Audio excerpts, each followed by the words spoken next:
муҳассилину омӯзгорони мактаби байналмилалии контакти шаҳри Исфара бо шукргузорӣ аз сулҳу ваҳдати миллӣ, фазои орому осоиштаи кишвар Наврӯзи байналмилалро дар сатҳи баланди ташкилӣ таҷлил намуданд. Толибилмон бо оростани дастархони наврӯзии фарогир бо 7 сину 7 чин ва 7 мим таомҳои миллӣ ба чорабинӣ ҳусни дигар зам намуданд.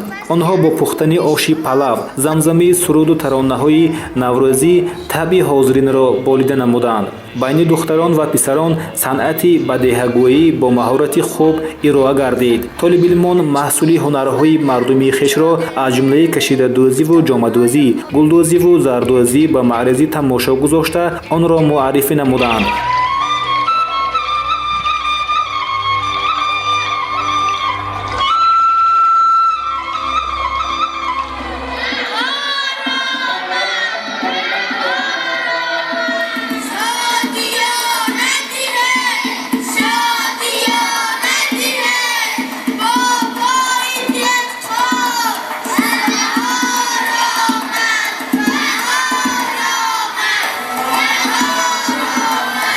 сарвари мактаб Надежда Миленти ҳозирин ва кулли толибилмону омӯзгоронро бо фарорасии ҷашни бузурги аҷдодӣ Иди Наврӯз табрику муборакбод намуда таъкид дошт, ки Наврӯз таърихи беш аз 6000 сола дорад, ки далели қадимӣ будани миллати тоҷик мебошад. Наврӯзатон муборак бод.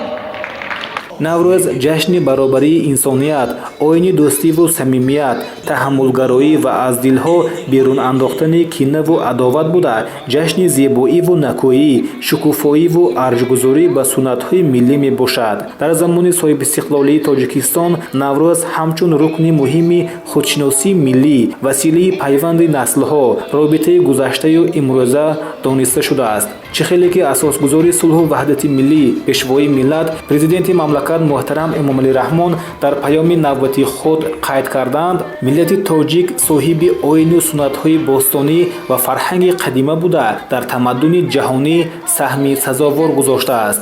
навбаҳор эй фасли пурфайзу сафо, маҳзари зебогию меҳру вафо, фасли роиш, фасли азму киштувор, фасли ишқу ошиқони беқарор. мешавад дунёи пир аз навҷавон, мешавад ёре ба ёре меҳрубон. зинда бодо сози наврӯзу баҳор, зинда бодо шаълаи чашмони ёр.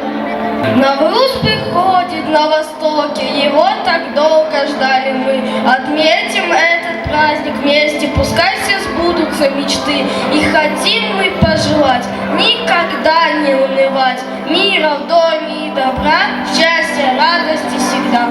намояндаи мақомоти иҷроии ҳокимияти давлатии шаҳр Фараҳноз Асламӣ, раёсати Маориф Фотима Тоҷибоева, намояндаи муассис Иззатулло Давлатов, бостоншинос Абдуманон Раупов низ баромад намуда бо баробари муборакбодии самимонаи аҳли нишаст зикр намуданд, ки Наврӯз дар давоми таърихи чандин ҳазорсолаи хеш бурду бохтҳои зиёдеро аз сар гузаронида, ҳамчун рамзи безаволи тамаддуни ориёӣ бо мазмуну муҳтавои зиндагисози худ то имрӯз ҳангоми аз бурҷи Ҳуд ба бурҷи Ҳамал ворид шудани офтоб ва фарорасии рӯзи эътидоли баҳорӣ бо номҳои Иди рӯзи нав, оғози сари сол, эҳёи табиат ва бедории замин аз канораҳои Вародуд то халиҷи Форс ҷашн гирифта мешавад. кӯдакон бо бозиву шодӣ машғул буданду шеъру таронаҳои таронумгари баҳору Наврӯз аз забони онҳо хеле ширину гуворо садо медоданд.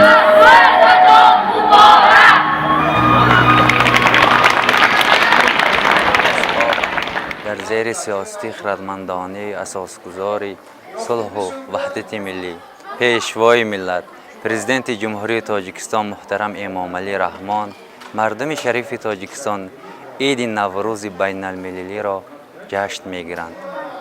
имрӯз мо ҳар як тоҷикистонӣ аз он ифтихор дорем, ки бо шарофати пешниҳоди пешвои миллат ин Иди байналмилалӣ гашт ва тамоми дунё аз Наврӯзи мо, аз иде ки таърихан ба миллати кӯҳанбунёди мо, ба аҷдодони мо тааллуқ дорад, бохабар мебошанд.